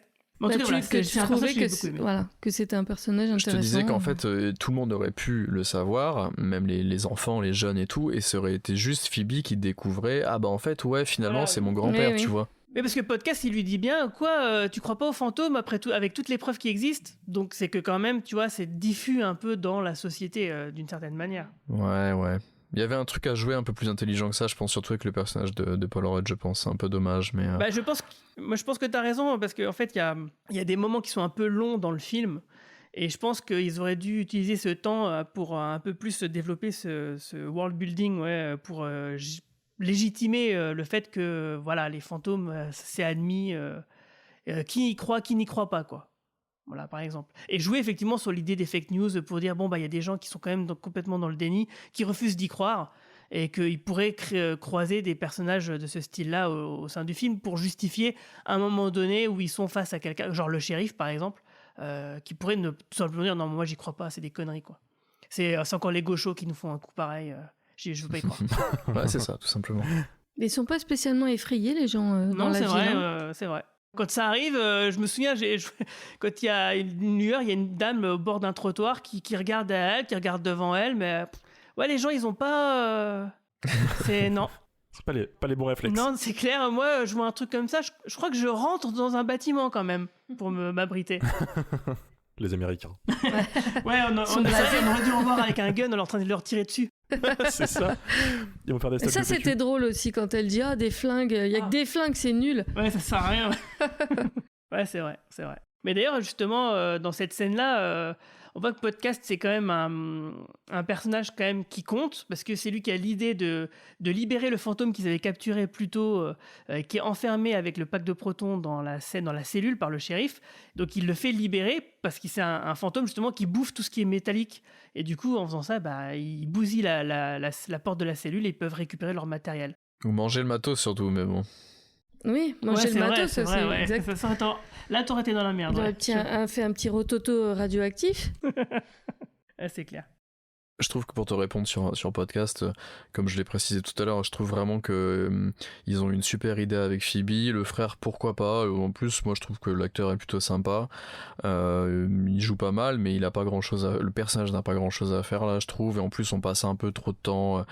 Enfin, je sais pas vous, mais c'est pas hyper passionnant là, son histoire de son boulot, l'amourette, machin là, ce qui vit dans le diner. Et du coup, j'ai l'impression qu'ils se sont dit mince, il nous faut quand même 4 personnages pour enfiler les costumes. Et il fallait quand même trouver voilà le comic relief, un copain sympa là, podcast, son frangin, et puis hop, on va rebalancer à la truelle la romance, la copine du frangin. Et je trouve que l'alchimie entre les 4 fonctionne pas du tout. Et du coup, parce que rien nous empêchait sur le final de limite peut-être d'avoir que 2 ou 3 gamins en costume, c'est pas grave, et puis se dire bah tiens, en plus toi en tant que spectateur tu peux te dire bah c'est cool comme ça, la prochaine fois peut-être qu'ils seront enfin 4 ou quoi ou qu'est-ce, mais ils sont pas forcément obligés d'être de nouveau 4 quoi. Et je trouve que du coup ça marche pas, il y a peut-être pas assez de temps d'alchimie à l'écran, je sais pas exactement, mais c'est un peu dommage sur ce côté là. Franchement la copine du frangin, je suis désolé mais je trouve que ça on s'en fout quoi, enfin elle est pas... On s'en fout un peu. Serre de chien à la fin. Surtout que le frangin on s'en fout un petit peu aussi quand tu regardes le film. Il essaie de lui donner une consistance à la copine en faisant la fille du shérif, mais c'est vrai que bon, c'est vrai que c'est pas très intéressant et qu'on aurait préféré que ce temps-là soit utilisé pour réintroduire les vieux personnages à la rigueur, tout au long du film. C'est le film de Phoebe, c'est pas le film du frère en fait. Et du coup on te l'introduit en pensant qu'il va être important, mais en fait il est juste là, voilà. Mais ça, effectivement, c'est vraiment comme tu le dis, c'est le film de Phoebe, c'est le personnage principal, quoi. Plus que dans tous les autres Ghostbusters, où c'était quand même... Bon, il y avait un trio de têtes, à la rigueur, il y avait Peter Venkman qui ressortait peut-être un petit peu du lot, mais c'était quand même une histoire de groupe. Et là, c'est vraiment clairement l'histoire de Phoebe. C'est elle l'héroïne. Et ouais, effectivement, comme tu disais, moi, l'actrice, elle m'a grave convaincu. Non, elle est très bien. Ouais, clairement. Surtout que tout à l'heure Romain en parlait par rapport à Stranger Things, je suis pas un grand fan de cette série, même si la première saison était vraiment mortelle, mais Stranger Things en un épisode d'1 heure, t'es déjà accommodé, les personnages ça marche d'enfer, ces gamins là ils sont vraiment caractérisés, en plus là, pour la plupart c'est des acteurs qui avaient déjà joué dans rien avant et ça marche quand même, et là ils auraient pu développer, s'ils voulaient vraiment faire un film d'équipe, ils auraient pu développer mieux, de façon plus intelligente, ou qu'on ait plus de temps frère-sœur déjà, ou le frère et la mère, parce que le frère et la mère ils ont quasiment rien ensemble, et ça marche pas du tout, c'est vraiment dommage. Que pareil dans le film de 2016 il y avait une vraie alchimie quand même entre les quatre, et ça, alors soit en faire un film solo ou pas, mais là du coup le côté d'équipe c'est vraiment forcé à partir d'1 heure, là c'est vraiment dommage. Non, mais en plus, comme t'as mis le doigt sur quelque chose, c'est vrai que tous vivent des choses, enfin en tout cas le frère et Phoebe vivent des choses assez importantes au niveau du surnaturel, et ils n'en parlent pas aux autres membres de leur famille. Donc la communication ne parle pas du tout.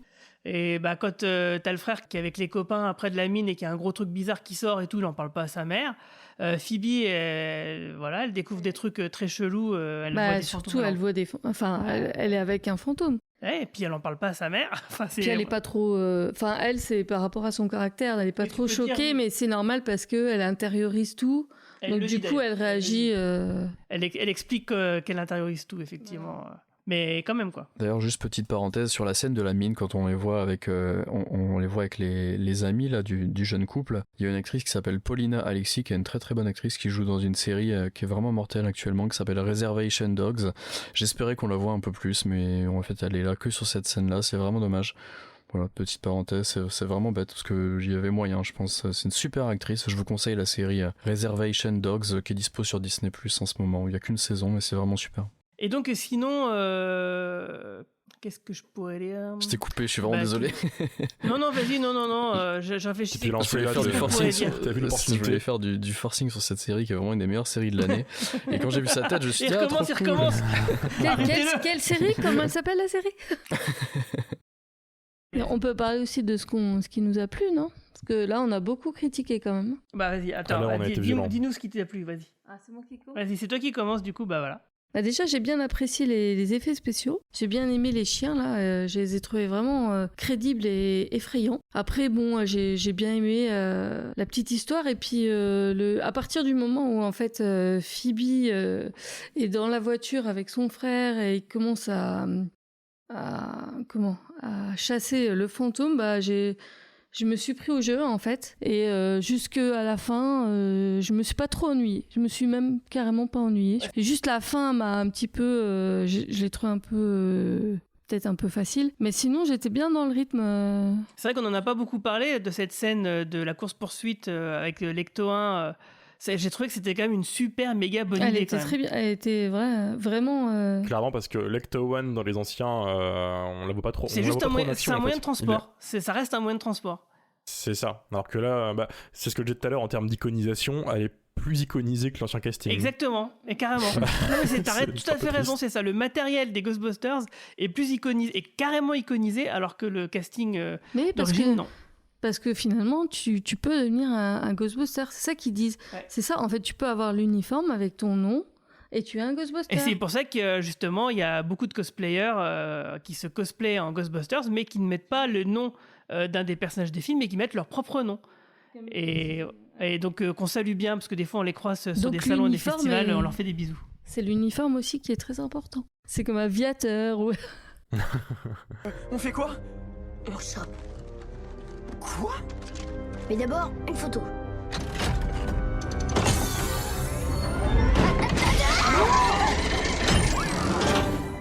Wow, il y a un poste d'artilleur ?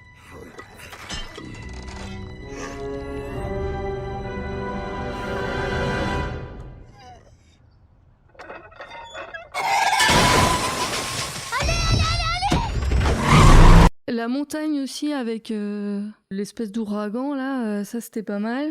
Bon, en règle générale, les effets spéciaux étaient quand même bien, hein. Ils étaient quand même bien faits. En général, j'aime pas trop les films avec des enfants, les héros enfants en fait, parce que je les trouve toujours assez énervants. Et là, ça a été. L'actrice était vraiment bien.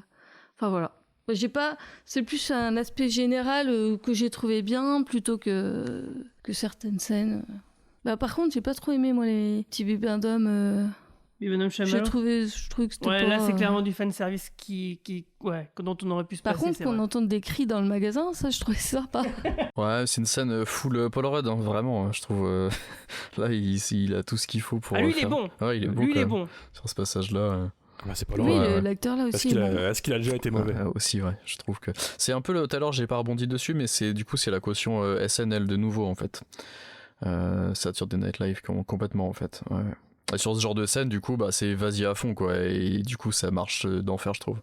Alors que c'est une scène full fan service, hein, mais je trouve que comme lui, il fait le zouave avec sa petite barbe et tout, là, ça marche de ouf, quoi.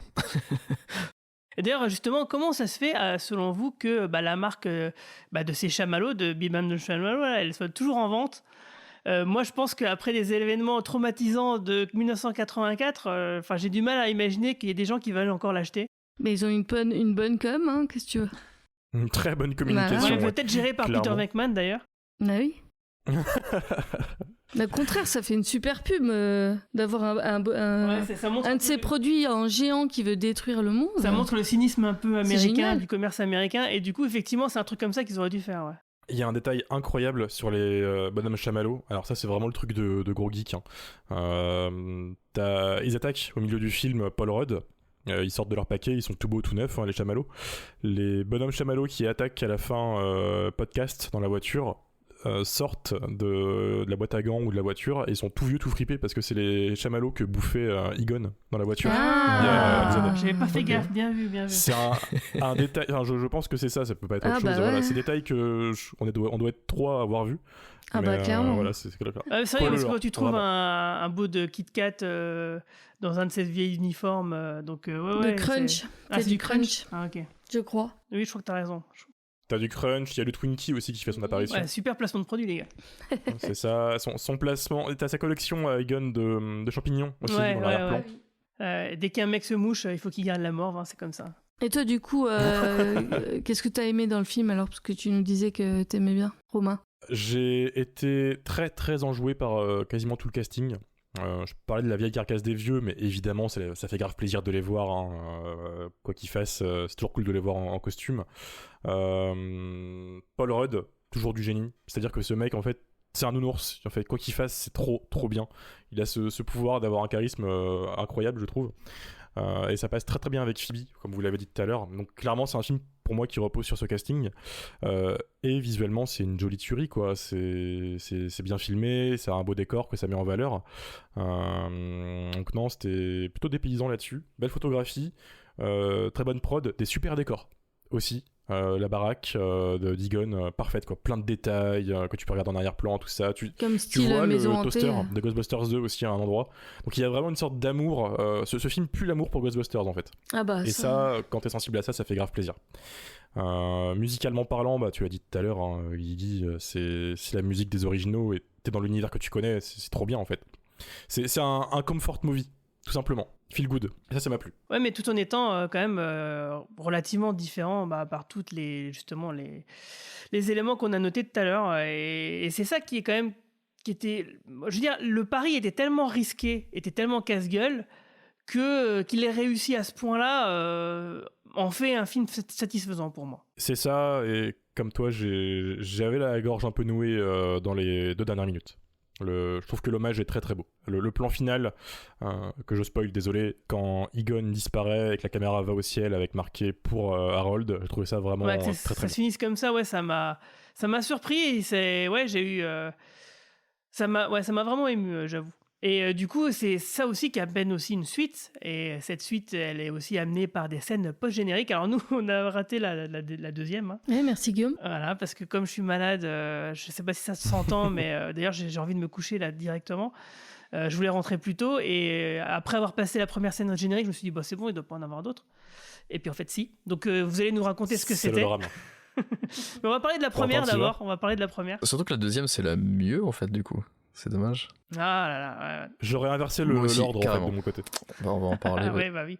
Oui, parce que la première scène, bon, elle est sympathique avec Sigourney Weaver qui revient en Dana Barrett ou Dana Murray, Dana Beckman, pardon, Batman, on ne sait pas. Ouais, on sait pas. Mais du coup, moi, j'ai trouvé ça vraiment sympathique, cette scène, parce que là, pour le coup, la Bill Murray, je l'ai senti dedans. Alors, contrairement aux scènes précédentes, pas trop. Enfin, en tout cas, il faisait le minimum syndical. Et là, l'alchimie dont je parlais avec Sigourney Weaver et Bill Murray, elle fonctionne toujours autant, hein, même maintenant. Et là, du coup, il venge un peu les pauvres victimes de cet odieux connard qui a été Peter McMahon, dont on devine qu'il s'est assagi avec les années, puisqu'il a l'air d'être toujours avec Dana Barrett. Dont on peut les imaginer mariés et heureux, et donc on peut l'imaginer être devenu beaucoup moins connard et se repentir de ses méfaits passés. Ou pas peut-être, hein. C'est mystère. Bah, la scène le suggère un petit peu quand même, parce que Dana elle lui fait payer un truc qu'il a dû avouer et il se soumet à la punition.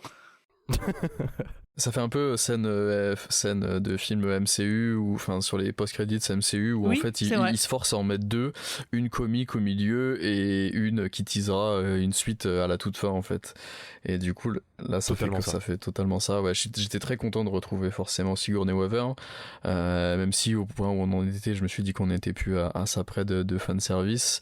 C'est vraiment une actrice que j'adore, mais d'un autre côté je me dis purée, vous la faites revenir juste pour ça, ça m'embête un peu quoi. Mais bon, après. Bah, c'est important quand même, moi je trouve. Ouais. J'aurais pensé qu'elle allait débarquer avec les 4, moi. Enfin, avec les 3 du coup. Je pensais qu'elle. En mode, ce serait une Ghostbuster. Ouais. Ouais, c'est vrai que ça aurait été sympa. Ça m'aurait pas choqué. Je m'attendais à ce que Beckman lui dise maman, le matériel. Oui, ramène le matos. Peter, hey maman, hey, tu me ramènes le pack de protons. Non, pas les packs de bière, j'ai dit les packs de protons. C'est en mode papy-mamie, quoi. Avec Oscar. Et puis elle qui le bâche d'une autre façon, quoi. Ouais. Genre scène de ménage, quoi. C'est vrai que ça aurait été sympa, ouais. C'est clairement la deuxième séquence où il y a à boire et à manger. Moi, je m'attendais réellement à un autre caméo, parce que du coup, la première séquence, c'est un caméo de Sigourney Weaver, et moi, je voyais qu'il manquait au film Rick Moranis. Du coup, tu peux nous la décrire, parce que peut-être qu'il y a d'autres personnes comme nous qui ne l'ont pas vu. Oui, bien sûr. On retrouve Janine et Winston qui discutent à New York, et ils discutent du passé, de la nostalgie, des Ghostbusters, tout ça. Et Winston, tu le sens nostalgique, et du coup, il va au bâtiment original, la caserne originale des Ghostbusters. Il rentre dedans, tout content, il fait rentrer la voiture, l'Ecto-One, et tu comprends qu'il va reprendre le flambeau, quoi. Ce qui est un bon moyen de remettre un peu Winston en avant, parce que c'est ce qu'on disait en off, Winston a toujours été un peu le Ghostbusters mis en arrière-plan, malheureusement. Donc c'est un bel hommage à ce personnage qu'on voit pas assez. Ouais. Et qui pourrait justement, du coup, c'est marrant d'imaginer que finalement, dans un prochain film, ce sera peut-être le seul personnage de l'ancien cast qu'on pourrait revoir de manière très présente. On reverra pas Bill Murray. Ouais, je pense qu'on verra pas Bill Murray. Dan Aykroyd, c'est le seul qui peut tenir le coup dans le costume, là. Dan Aykroyd, oui, bien sûr. Dan Aykroyd, c'est le plus gros fan de Ghostbusters du film. Hein. C'est son bébé. Il sera toujours là tant qu'il le pourra. Donc c'est voilà. Mais moi, je m'attendais vraiment à un caméo de Rick Moranis ou de Bouffe-Tout. Ah oui, c'est vrai. Parce que c'est une autre présence des anciens Ghostbusters qui manque. Bon, c'est un fantôme de New York, donc pas de raison qu'il soit là. Mais c'est audacieux pour une franchise comme ça qui a toujours misé tout sur Bouffe-Tout, justement, dans les médias, les comics, tout ça, de ne pas le mettre dedans. J'ai cru qu'il y était au début, tout début, quand on voit les traces de morsure du fantôme mange-tout, en fait. Oui, donc, oui. En fait, du coup, on dirait que c'est son frère, quoi. Ouais, c'est ça. Et pour autant, ils essaient pas d'iconiser plus que ça son frère, là. Enfin, l'autre perso qui lui ressemble, tu vois. Non. Il est pas mis en avant dans la promo, ils veulent pas en faire un Bouffe-Tout 2.0. Pas du tout. C'est marrant. Non, mais ils ont raison. Il est juste là, quoi. Ils ont raison, je pense. Ouais. Oui, pas besoin. Parce que le personnage, c'est ce type de fantôme, il fait le job pour la scène dont ils avaient besoin. Voilà, c'est comme tu disais, il y a pas beaucoup de fantômes finalement, donc il a fallu avoir des fantômes qui sont un peu représentatifs entre guillemets de ce qu'est la franchise, sans pour autant être une copie conforme de celui qu'on connaît bien, quoi. Ils sont pas très effrayants quand même. Hein. Non, pas trop. Parce que quand tu vois les frères Scoleri, la tête qu'ils ont. Ah ouais, les deux frères qui sont sur la chaise électrique là. Ouais. Ils font peur, ils font peur. Et en 2021, sur ce genre de franchise, ils auraient pu se dire, bah tiens, du coup, on va essayer d'imaginer un fantôme pour vendre des jouets, des peluches, une espèce de gros goût de bébé 8, tu vois, en exagérant, je suis un peu cynique, mais à mettre en avant sur des t-shirts ou... Les mini chamallows, c'est pas le cas, non? Mais pas besoin, parce qu'ils ont sorti tout un tas de jouets, de trucs sur le l'Ecto One. Ils ont sorti une belle voiture Lego. Faut pas oublier quoi, Ghostbusters, c'est une franchise de jouets à côté. Voilà, donc un très gros business. Donc c'est bon, ils ont ce qu'il faut, je pense, en fait. Ouais, mais c'est vrai qu'il y a pas le truc mignon à part les Bibanum Chamallow miniatures, quoi. Voilà, ouais. Après, comme on le disait, c'est un petit budget. Je pense que c'est plus un film qui tâtait la température de l'eau. Je pense que c'est le prochain film où on verra vraiment ce qu'ils veulent faire avec leur ambition et un peu plus d'argent. Mais en fait aussi, je me disais, dans les deux premiers films, il y a beaucoup de comédie, il y a beaucoup d'horreur, et c'est un peu le mélange des deux qui fait que c'est un goût spécial, quoi. Et là, j'ai trouvé que la comédie était moyenne. C'est pas trop de la comédie. Et puis l'horreur, il y avait pas autant de choses qui faisaient peur, ouais. Il y a juste la scène que j'ai trouvé géniale, l'espèce de puits dans la mine, avec justement donc tous les jours il y a un tremblement de terre. Maintenant on sait d'où ça vient, c'est l'installation d'Egon pour empêcher justement les fantômes de sortir de ce puits. Et donc à chaque fois que la masse critique des fantômes est atteinte au point de ressortir du puits, le dispositif d'Egon se met en place, et c'est ça qui génère les tremblements de terre. J'ai trouvé ça absolument génial, et ça c'est un peu effrayant quand même quand tu regardes dans le puits. D'ailleurs Phoebe, elle est complètement fascinée, elle est presque happée.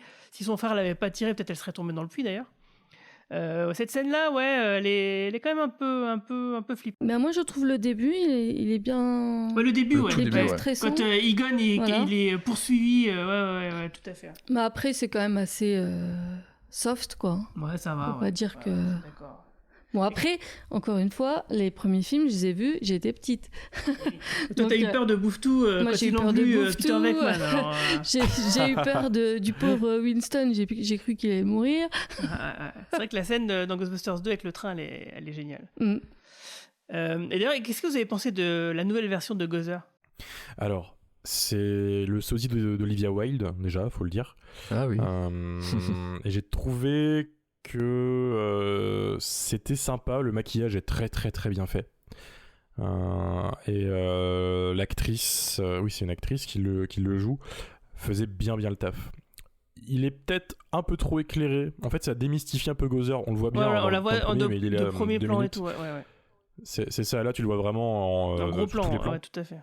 En fait elle fait jamais rien, en fait Gozer il apparaît puis après il se prélasse. Tu sais pas vraiment ce qu'il veut, c'est-à-dire que quand il est là, en fait, il se pose sur son trône et puis il attend. C'est ça. Et d'ailleurs, justement, un truc qui casse un peu la photocopieuse des deux premiers films, c'est que là, il n'y a pas de truc géant qui apparaît. Soit un Bibanum Chamallow géant, soit une statue de la liberté géante qui se promène. Donc là, on n'a pas eu ce côté géant. La tornade, un peu, la tornade, ouais. Ouais, non, il y avait aussi la tornade dans les autres films, mais là, il n'y a pas de méca, on va dire, ou de kaiju. Bon, finalement, t'as l'air plutôt déçu, alors. Ah non, au contraire, moi je trouve ça bien qu'il n'y en ait pas eu, au contraire. J'avais peur que ça arrive, parce que j'aurais trouvé ça un peu ridicule. Et d'ailleurs, quelque part, le fait de faire revenir les anciens personnages à la toute fin pour débarrasser le monde de Gozer, moi je trouve que l'idée sur le papier elle est bonne, dans le sens où quand même ça peut pas être des enfants qui découvrent le matos la semaine d'avant, qui résolvent la situation tout seuls. C'est un peu trop facile. Le fait que ce soit des vieux de la vieille qui arrivent derrière pour justement assurer que ça se passe bien, bon, je trouve ça vraiment plutôt cohérent. Ce qui ne l'est pas trop, comme on le disait, c'est un peu dans la façon dont ça a été mis en scène, quoi. Alors, je te rejoins sur le côté, là-dessus, pourquoi pas. Sauf que on n'a jamais vraiment le passage de flambeau, et j'avais envie de rebondir là-dessus par rapport à la deuxième scène post-credits. C'est que quand l'Ecto One rentre dans le garage, en fait, on sait même pas qui est-ce qui l'a conduit. En fait, il y a Winston qui est devant, la voiture rentre, et on voit pas. J'espérais qu'en sorte le frère de Phoebe, en fait, mais en se disant maintenant mon nouveau boulot en plus de mes études ça va être ça, ou une blague du genre ou quelque chose de cool comme ça, et là on a jamais le vrai passage de flambeau, en fait, c'est vraiment dommage. Je pense qu'ils veulent pas griller trop de cartouches parce que peut-être qu'ils veulent pas aller dans cette direction-là, par exemple. Tu vois, ils savent pas s'ils vont le... Tu vois, je pense qu'ils savent... Pour le prochain film, à part le personnage de Phoebe, que je n'imagine pas ne pas revenir, pour moi c'est impossible. Par contre, tous les autres, c'est sujet à caution, même podcast. Je suis pas certain qu'ils reviennent tous, quoi. Mais même elle a pas de vraie scène à la fin où on se dit, bah c'est cool, on la reverra dans 3 ans dans une suite, tu vois. Fait. Ouais. C'est bête, non? Mais voilà, je pense que c'est pas bien grave, hein, vu que c'est une sorte de teaser. On verra bien ce qu'ils vont nous faire dans quelques années. Ça sera l'occasion de revenir sur tous les films, et notamment sur celui-ci, parce que là, on est vraiment trop fatigué. Et il faut qu'on le digère, hein, comme tu l'as dit. Là, nous, on sort juste de la séance, hein, donc on l'a. C'est ça, c'est un avis à chaud. Dans l'idéal, si vraiment vous relancez cette idée de faire des podcasts sur Ghostbusters pour le prochain, autour du film, on sait qui c'est qu'on appelle. C'est toi. C'est bien sûr, c'est même pas ça, mais on aura du recul sur le film, et je pense qu'on aura un meilleur avis au final. Ouais, parce que nous, on est venus, on l'a vu, et ça nous a plu un petit peu. Oh, c'est beau. C'est beau. Bah, je pense qu'on va s'arrêter là, sauf si vous avez quelque chose à rajouter. C'est tout pour moi. On fait le tour. Non. Et ben, du coup, toi, Romain, c'est quoi ton actu pour conclure, comme ça qu'on sache un peu où est-ce qu'on peut te retrouver? Alors, moi, on me retrouve à 2 endroits principalement, donc chez Shitlist évidemment, hein, toutes les 2 semaines on parle du pire du cinéma avec la team, c'est mon actu principal, et aussi on me retrouvera peut-être bientôt sur Twitch, parce qu'il faut savoir que je suis streamer à côté de base, gaming, tout ça, et bon, là je peux pas à cause de problèmes de connexion, mais je reviens en force bientôt. Ok, voilà. Et ben cool. On suivra ça. En tout cas, Shitlist, nous, on est des auditeurs acharnés Day One. Donc on les écoute même des fois plusieurs fois, hein, pour te dire. Il y aura un crossover bientôt, t'inquiète pas. Shitlist sur Fortnite, ça arrive. Ah mais moi je connais pas bien ça. En tout cas, nous on attend le Shitlist sur Star Trek. Donc ça, il faut que t'en parles à Luc, hein, parce que c'est pas possible de pas en faire un sur Star Trek. Je milite. Et toi, Quentin, on a un podcast en commun qui est déjà sorti. Oui, on vient de sortir un podcast sur la filmographie de Quentin Dupieux, qui est un réalisateur que j'aime beaucoup, que j'anime et que Guigui a monté de façon très intéressante, je trouve. Et vous pouvez me retrouver une fois toutes les 2 semaines en ce moment, malheureusement, pour parler de la série Hawkeye chez YMCU, donc un des spin-offs de Le Coin Pop géré par Manu. Et avec Manu, on prépare aussi un assez gros podcast qui arrivera en janvier sur une licence comme ça qui revient au cinéma et qu'on aime beaucoup. Moi je sais c'est laquelle. Je dirais rien. Ah, moi je ne sais pas. Je sais pas, ils veulent pas dire c'est quoi. Alors ah d'accord. L'art du teasing. Et ben moi, pour ma part, vous me retrouverez dans le Cadran Pop toutes les 2-3 semaines. Je sais pas trop quand exactement, ça dépend un petit peu de mes disponibilités à moi et au reste de l'équipage, pour parler donc de la saison 4 de Star Trek Discovery, qui est en cours donc sur non pas Netflix. Ah oui, il faut vous mettre à la page. Maintenant, c'est sur Pluto TV, donc une chaîne de streaming sur Internet. C'est diffusé tous les vendredis, samedis et dimanches à 21h. Je parle des épisodes, parce que nous, nos podcasts, ils sont bien sûr en replay. Il n'y aura jamais de problème. Mais par contre, donc, les épisodes de Star Trek Discovery, ils ne seront pas en replay. Donc, il faut être devant son ordinateur les vendredis, samedis et dimanches. Et bien sur ce, je vous remercie d'être venu parler de Ghostbusters Afterlife avec nous. Merci beaucoup. Et puis, je vous fais des bisous. Merci à toi. Salut.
Enregistrement et on peut taper dans les mains à 3. 1. Non, mais pas toi, Céline. Mais j'avais envie.